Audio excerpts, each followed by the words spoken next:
Hello, welcome to my talk. My name is Jeff Doctor. I'm Cayuga from Six Nations of the Grand River Territory. Today I'll be discussing Indigenous Data Sovereignty, ID-Sov, what it is, why it's important, how I got into it, and how the company I work for, Animikii, supports it through our software called Niiwin. Now, I'm a strategist at Animikii. This means I do a lot of the behind the scenes work on software development. I don't actually do any of the coding or any of those kinds of things. I'm more involved in client relations, so road mapping, doing interviews, doing risk analysis for custom software, that sort of thing. My background isn't actually in tech, it's sociology. So I also work on the internal governance for Animikii, the giving back side of our business. We're a certified B Corp. That means we're a social enterprise that's still a for profit company, but our primary motivator isn't generating capital, it's our social impact. I'll talk about that a little bit later, but for now, let's just say our mission is using tech to empower Indigenous peoples. This includes working with them to get their data back, thus, the interest in Indigenous data sovereignty. So, what is ID-Sov? Well, it's certainly not reflected in this painting. If anything, this represents the exact opposite. It's a fabrication. It's a lie about manifest destiny, this fiction about us that wasn't told by us. If anything, this painting represents what happens when Indigenous data sovereignty isn't respected. So, the official definition is very much about rights, specifically affirming them. And these are the rights of Indigenous peoples to control the collection, access, analysis, interpretation, management, dissemination, and reuse of Indigenous data. This definition comes from the landmark 2016 book, Indigenous Data Sovereignty Towards an Agenda. It's a collection of works from leading scholars in the field.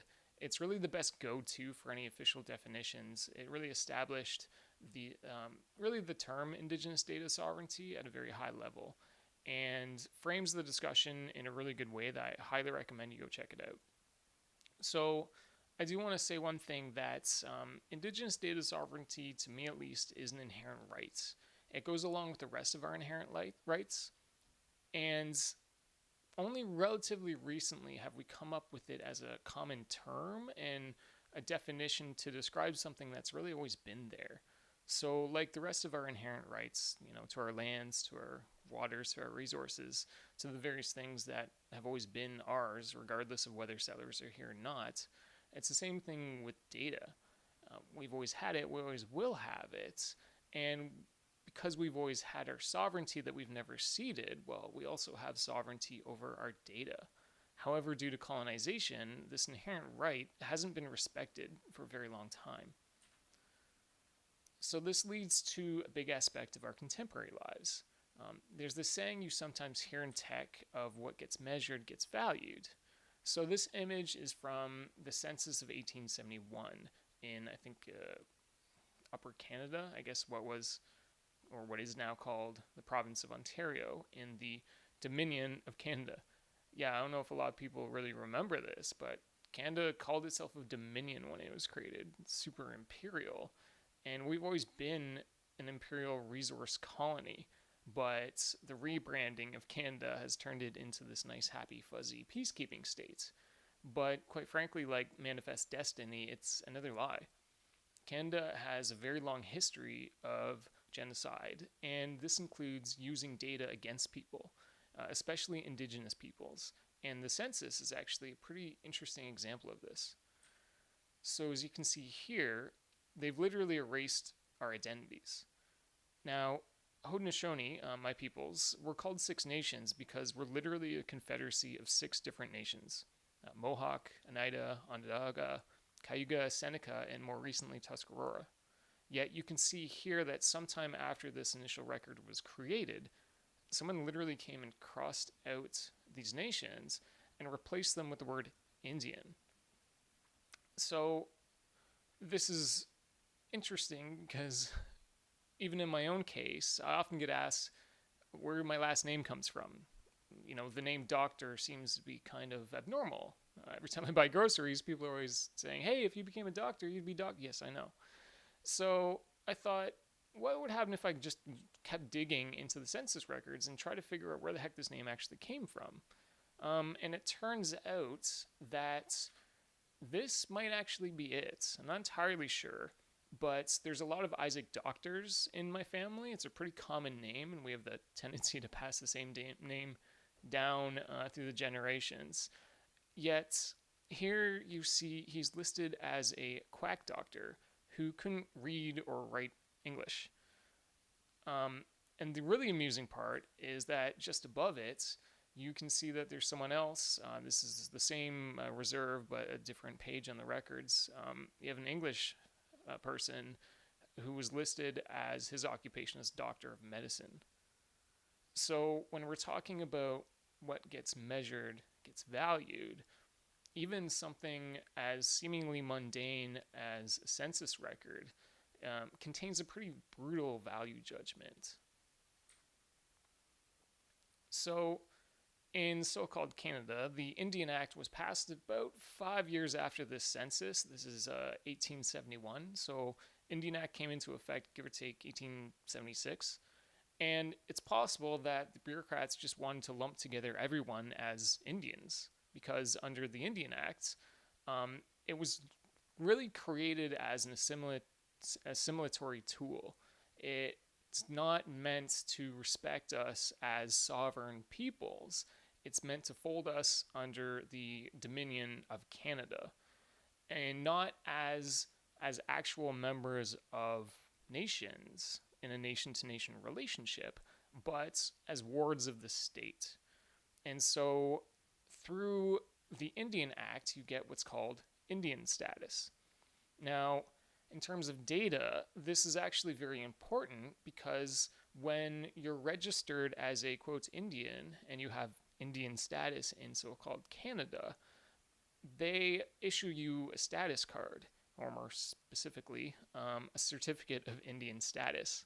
Now, this is a super racist notion, is under the Indian Act, we're defined through, just like down south, a blood quantum. And it's a pretty ridiculous way to measure the identity of a person. It's like we're measuring the breed of, like, say, a dog or a horse. And it's super controversial, so I'm not going to get into the nuances of blood quantum, but for the purposes of this discussion, let's just talk about how the government of Canada ultimately conceptualizes First Nations people, as an example, as a series of numbers.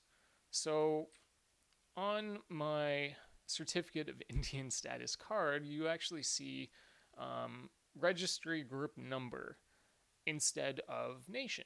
So while I personally identify as Cayuga, as a member of the Haudenosaunee, the government of Canada designates me as a member of registry group 249 with basically the designator Upper Cayuga. So they have no concept of sovereignty or respect for the Cayuga Nation. They just see us as just another registry group.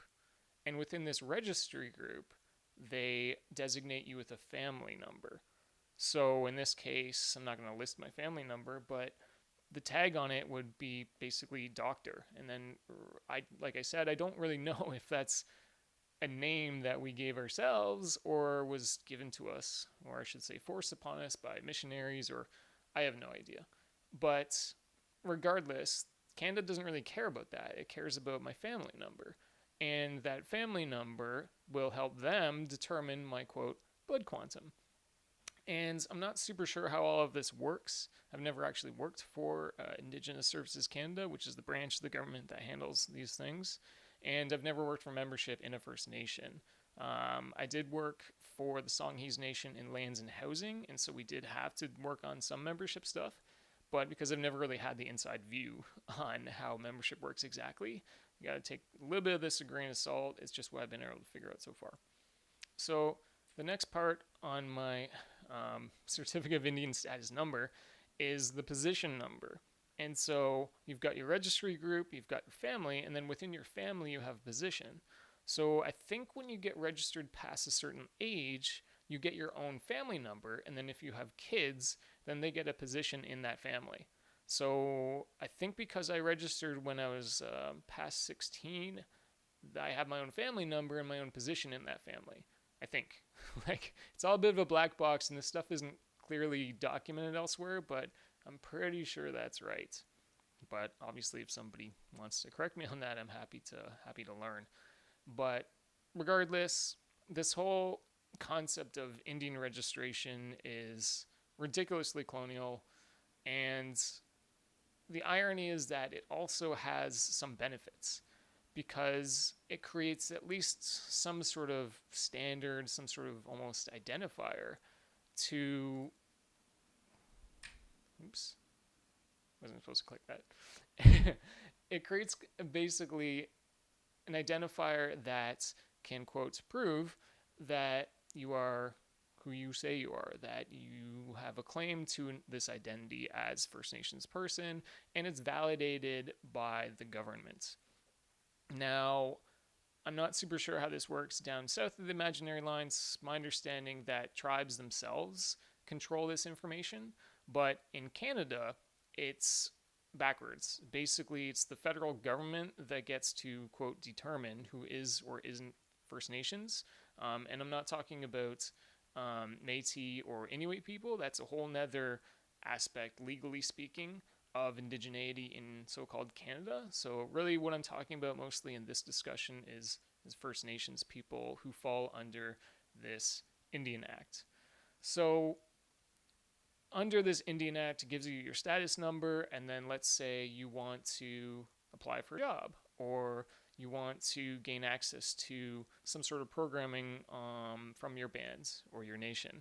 Well, you can very quickly show your status card and then see it's stamped by the government. It's got a bunch of like fancy anti-fraud devices and so on and so forth, just like your driver's license or something like that. But because of the way that the Indian Act works, as I said earlier, it's assimilatory. It's not meant to create us as sovereign nations. It's meant to assimilate us into Canada. And so there's this concept called the second generation cutoff, which is basically legislated that if you don't continuously marry and have kids with someone else that also has status, then eventually your kids, your grandkids, just won't have status anymore. And so while they may well be a member of a community and identify as a First Nations person through whatever nation that they belong to, the federal government won't recognize that. They won't recognize their, quote, status. And so even within a certain family, even within a household, you might have some people that have status and some people that don't because of this complicated web of often sexist and just ridiculous colonial law.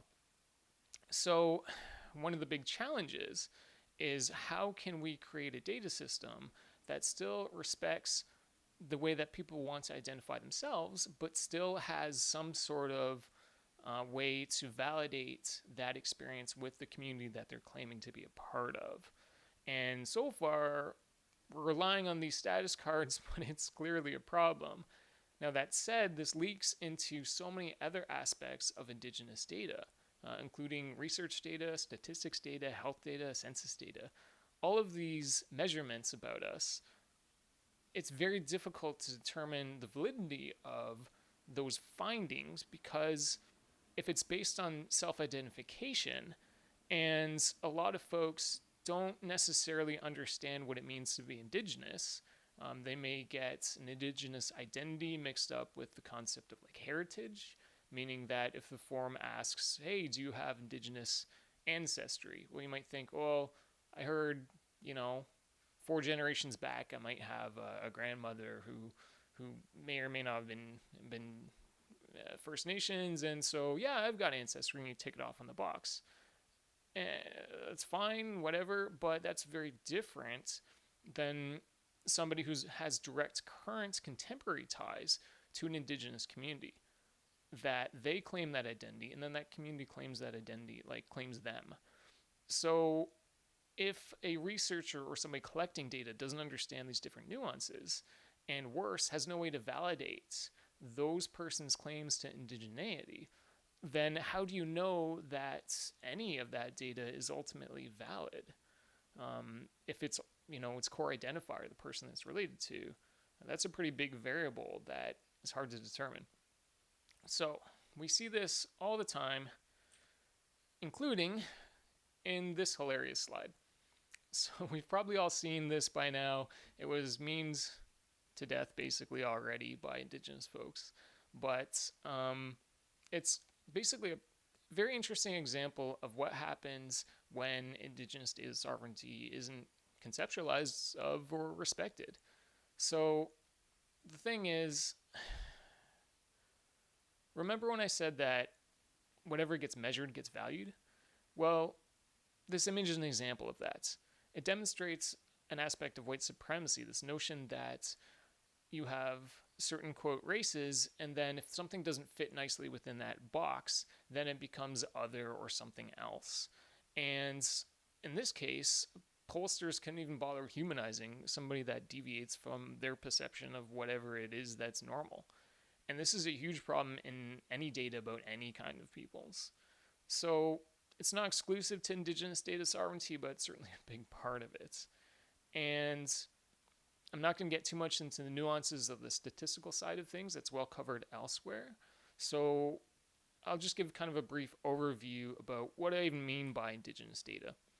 So really, it's kind of any information that's recorded that relates to Indigenous peoples, or lands, or knowledges, cultures, resources. Honestly, it's anything about us or anything that's from us. Anything that impacts Indigenous lives, well, that's Indigenous data. So Indigenous data governance, that involves the processes where this information about us or from us, it's recorded, stored, analyzed, shared. It's an essential part of Indigenous data sovereignty that's not just about the data, but how that data is governed. So you might have heard of the FAIR principles. These refer to making data findable, accessible, interoperable, and reusable. And these are all very good things, but Indigenous data has a lot more complications involved due to the inherent extractive and exploitative nature of colonialism. If we leave all our data just to continuously be opened, then it's going to continuously cause problems. We need sovereignty over our data. Otherwise, colonizers are going to continue doing whatever they want with it, and you're going to get ridiculous results like this exit poll. So fortunately, super smart Indigenous folks have been working on this problem for many years, and in a meeting, I think it was 2018, they came up with their own set of principles called CARE, C-A-R-E. And when used in combination with the FAIR principles, you get this nice tagline of be fair and care. And so it's not to say that we should not use other principles, but sometimes, particularly with Indigenous data, we also have to create our own set of data principles to meet our own needs. So what are these CARE principles? Well, first, it's collective benefits. So there's got to be some sort of tangible benefit to Indigenous peoples when their data is collected or used. And then you have the authority to control. So ultimately, this is Indigenous peoples have rights to their data. And this is both a collective and an individual right. And it includes free, prior, and informed consent in really all aspects of data collection and use. Then you have responsibility, that these data should be supporting Indigenous people's rights to self-determination. There needs to be some sort of accountability to this, and really ultimately healthy, respectful relations that are involved that aren't simply extractive, which leads into ethics and Indigenous people's rights, their well-being, and ultimately minimizing any harm and maximizing benefit to Indigenous peoples. Really, at the end of the day, data can't continuously be used as just another tool of oppression and injustice. So, to be exact, these are what FAIR or CARE calls the guiding principles for scientific data management and stewardship. They shouldn't necessarily be applied to all aspects of data, but quite frankly, I don't see why not.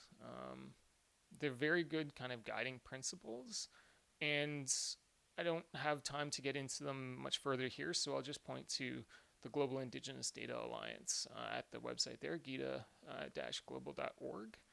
I had nothing to do with developing these principles. I don't have any direct affiliations with GITA, so I can't take any credit for any of this stuff. So instead, I'm going to point to networks of really cool Indigenous folks that are working on these overarching principles and concepts, because ultimately, Indigenous data sovereignty is a movement just as much as it is a concept.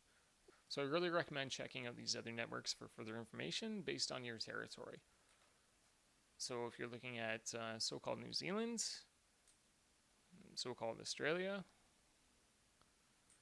and then south of the imaginary line, there's quite a few groups and institutions throughout the world that are working on more specific aspects of Indigenous data sovereignty and governance. But I do recommend checking out the Global Indigenous Data Alliance for further details. That site is updated often with the most new resources. So next I'll talk a little bit about how I got into this whole Indigenous data sovereignty thing. Because honestly, like, my background is in sociology, yet I work for a tech company. So how'd that happen? Well, quite frankly, I think a lot about stuff like this. See, I grew up playing 4X strategy games, the whole explore, expand, exploit, exterminate thing. How much more colonial can you get? But that's just my childhood. My mom's parents are from Eastern Europe, and my dad's dad is Cayuga. So my dad's side of the family, they passed down the same land ever since really the early 1800s. And that's a long story itself I won't get into here. But ultimately, between my ancestors' friendship with the British, some might say they sold out. I don't know how to frame that. But, and then, the horrors of the residential school experiences. Honestly, the Indigenous side of my family's been mostly assimilated and largely disconnected from the wider Haudenosaunee-like communities. So that's led me and my family to having really complicated, disconnected identity. In some ways, it's been largely tokenistic until relatively recently, and this includes how we've even branded our own business on our own lands. So some might call that indigenizing, or making aspects of our business or identity more indigenous. Now, the problem with this concept or this way of thinking to kind of make something more indigenous is that it doesn't necessarily change the status quo. It's more figuring out how to participate through the politics of recognition. And indigenizing something, it's pretty problematic when it doesn't ultimately change the fundamental relationship. So if something is inherently colonial, like this video game, for example, and all of the Civilization series, indigenizing it doesn't really make it any less harmful. It just changes the brand or changes the face of those responsible for oppressing others. So this is where the concept of decolonizing comes in. So to be fair, decolonizing is really quickly becoming a buzzword, and sometimes I worry that I'm using it a little inappropriately to describe something that's really probably closer to the lines of indigenizing, and this can all get really nuanced and controversial, but simply put, decolonizing it's inherently a more violent act. It essentially involves deconstructing, destroying, overthrowing whatever colonial system of injustice. And this includes the way that one thinks. It includes the way that one conceptualizes their life and the way that they live. So for me, it's thinking about this every day. Sometimes this is called the Hiawatha Belt. It's often used as a flag for the Haudenosaunee, and it encompasses so much of our worldview through what can be called the Great Law of Peace. And don't have time to get into all that, but really what I'm trying to get at is that decolonizing really means changing the way that one thinks about data from a colonial relationship based on extraction and transactions to one that's much more based on relationships of reciprocity and responsibility. And these values are inherently a part of a lot of Indigenous worldviews, but it goes much deeper than that. Decolonization, really, it must be about actions of disruption, but also recreation. So you're both destroying, but you gotta create something in its place. So in my own struggle of thinking, even when we're calling our work decolonizing, is it more indigenizing? Is it more decolonizing? Are these kind of false terms that we shouldn't really be using? I asked basically a question on Twitter, and somebody came up with basically the term reseeding. They shared this with me, that this might be a different way of thinking about it. And I thought, yeah, that's kind of spot on.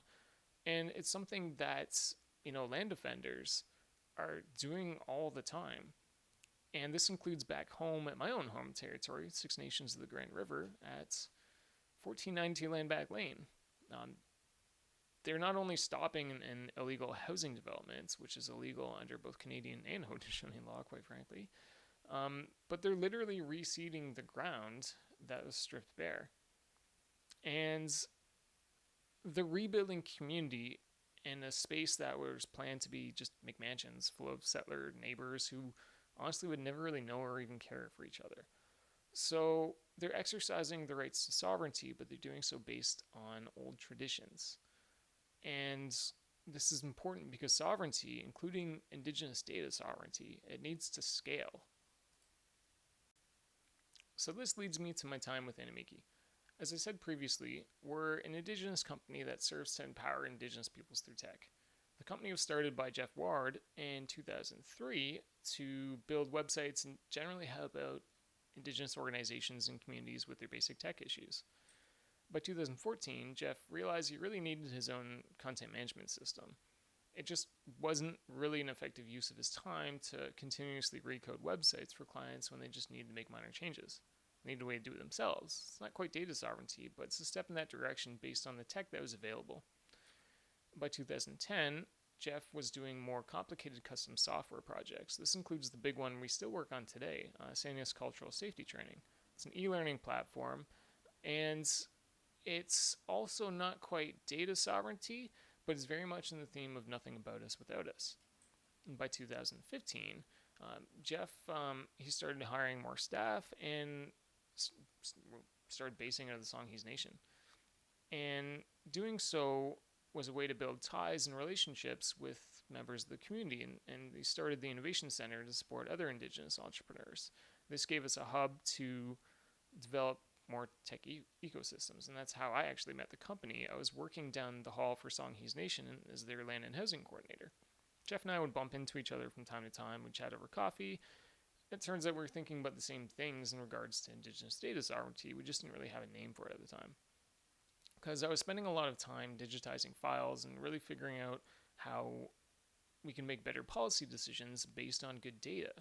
But I needed control over that data first, and I discovered that so much of data, even at the governance level, for First Nations isn't actually held by First Nations. It's often held by the federal government, and a lot of my job involved really snatching these data back so that the nation can build its own data sets independent of interference from really the feds.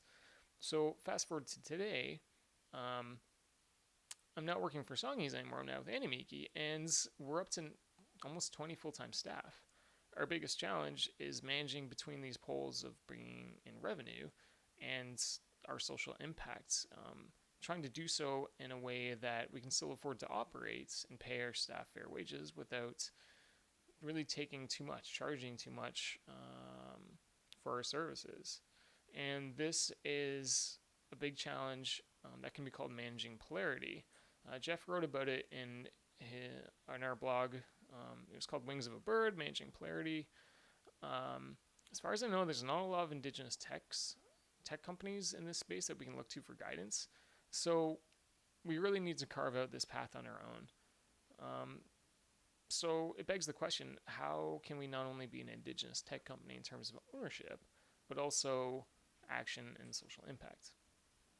So let's take a bit of a pause here. For non-Indigenous people, you might be thinking, cool, I should be using these principles in my own work, even though I'm not necessarily working or dealing with Indigenous people. Well, that's not necessarily bad, but you really need to be careful that you're not co-opting anything, because Indigenous data sovereignty and the principles that come out of it are really by and for Indigenous people. So you can borrow elements of them from your own work, but just be very cautious that you're not watering them down or you're serving other interests than what they were meant for. There's obviously a big history of all things Indigenous being co-opted, and there's a danger that even Indigenous data sovereignty as a concept, as these principles, could be co-opted as well. Then you might ask, well, I know I'm not dealing with Indigenous data, so why do I even care? Well, quite frankly, you might be, and you might not even know it. So what I mean by that is that there's a lot of Indigenous people in the world. and we're super diverse. So one of the big challenges is that even the term indigenous can hide so much. Really, it's a concept that's inherently linked to colonialism. Without colonialism, we would just be peoples, and that's always called ourselves whatever we call ourselves, often literally the people. But since we live in relation to those who have since come to occupy our lands, indigenous is really a sweeping term to describe this relationship to colonization, more than it is anything about us as indigenous peoples.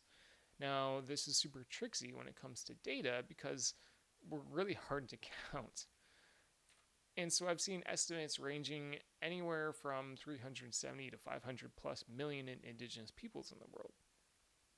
And part of the reason that this is such a difficult data challenge is that we all live in states that occupy our territories.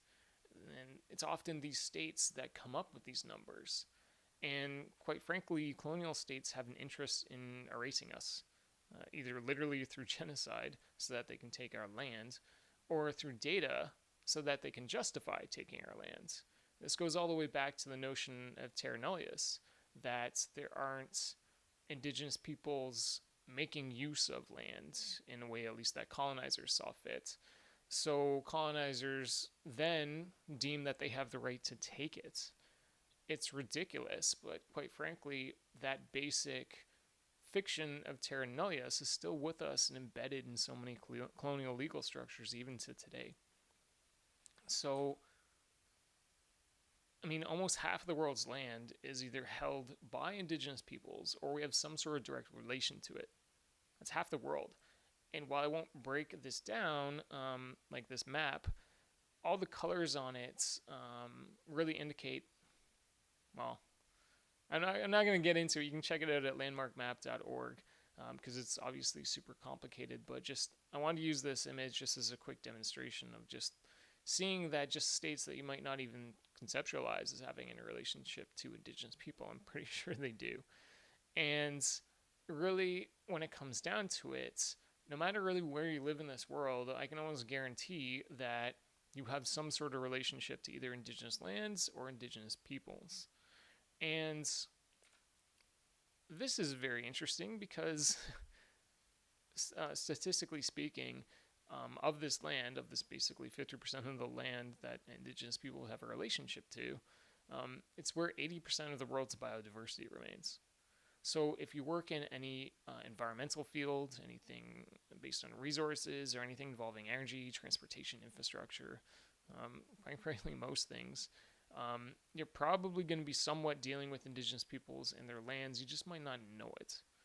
So this is important because, quite frankly, the future is indigenous. I know this is a bit of a catchphrase, but I honestly think it's true that colonization made this mess that we're all in today, climate change, all these ridiculous political catastrophes, global wars, and so much of the destruction of the earth can really only be explained through the lens of colonization. Something that hasn't stopped or just magically gone away. So with this in mind, we wrote the series called Decolonizing Digital. You can find it and more stuff that we write at animikii.com/news. And I write about other things there too as well. But this series is directly about Indigenous data sovereignty. There's 6 parts. They're relatively self-explanatory, so I'm not going to explain every one. But really, I recommend if you work in tech, which I'm assuming most people watching this do, you check out the last one. We're trying to summarize some key considerations about not only developing what we would call indigenous tech, but technology involving indigenous people, or really that could benefit anyone, really. So unfortunately, we're still in very early developments of our own product that we're using to support Indigenous data sovereignty. So I can't show you any wireframes or things of that sort. But what I can show you is our super cool logo. So it's called Niiwin. What it is it's a Rails app that builds other Rails apps. And in more simple terms, what that means is that we do a lot of work building custom web apps. So these are applications that work through a browser and are ultimately based on the internet. And what we found is that when we're doing a lot of the custom software work that we do, some very similar use cases were occurring across different communities. But at the same time, we still had to respect that every use case is very different. So the problem with developing custom software from scratch is that some of the basic kind of building blocks can be the same in different places, but the more nuanced details of what that community or what that organization needs to be customizable as well. So Niiwin is a balance of building a code that can code its own basic aspects while still leaving itself open to build more customizable aspects depending on the needs of that community or those people. So it's literally the opposite of one size fits all while still maintaining the balance of customizability that's needed. So the word Niiwin is for the number 4 in Anishinaabe-Moan, and that's the language of the founder and the CEO, Jeff Ward. And the number 4 is sacred in a lot of communities. There's a lot of teachings that are based on 4 kind of core principles or 4 teachings. And when we're building this tech, we're very much always considering the notions of connection. So connecting data to other data so that you can basically gain better value out of it and learn more. Restitution, restoring, quite frankly, what are ancient data systems. Balance, all things, they require balance, that data can't be exploitative, it can't be harmful, it still needs to benefit people. And there needs to always be balance within your data. And assertion, so assertion of rights, assertion of data sovereignty, assertion of land rights, assertion of all the aspects of indigeneity that have been left by the wayside for so long. So in terms of the icon, largely it's been inspired by the teachings in the Turo Wampum, which is actually behind me here. And big aspects of this are ultimately about the relationship between settlers and indigenous folks, or in other language, indigenous and non-indigenous peoples. So in the Turo, you've got the one line representing the Haudenosaunee canoe, and the other line representing the European tall ship. And in our logo, we wanted to kind of hint towards that relationship of respect, friendship, and sovereignty, while at the same time also kind of showing the lands that we live in. So you've got the mountains, the rivers, and the way that information kind of flows is also very similar to rivers as well. So there's so much to talk about in that logo that I think is really interesting, but really the big thing is, like, why are we doing this? Why are we building this tech? And we're constantly thinking about what it means to rebuild these relationships with our data. And so I talked earlier about indigenizing, decolonizing, reseeding. I mean, whatever term you want to use, I suppose that's up to you. But ultimately, what we're trying to do is really get data back to where they belong. And that's really the ultimate purpose of Niiwin. I wish I could give more technical talk on it, but we're not quite at that stage where we can do that. But really, the big thing that I just want to emphasize is #databack. So for further details about Animikii, you can check out our website at animikii.com. You can reach me at jeff.doctor@animikii.com or via LinkedIn. I'm actually most active on Twitter, though. I use that as a reading list of sorts. So if you want to go down some further rabbit holes, I try to use that to really not only amplify the voices of folks that are much smarter than me, but just as a really good way to learn. So thank you for listening, Niiwin, and I hope you all have a good day.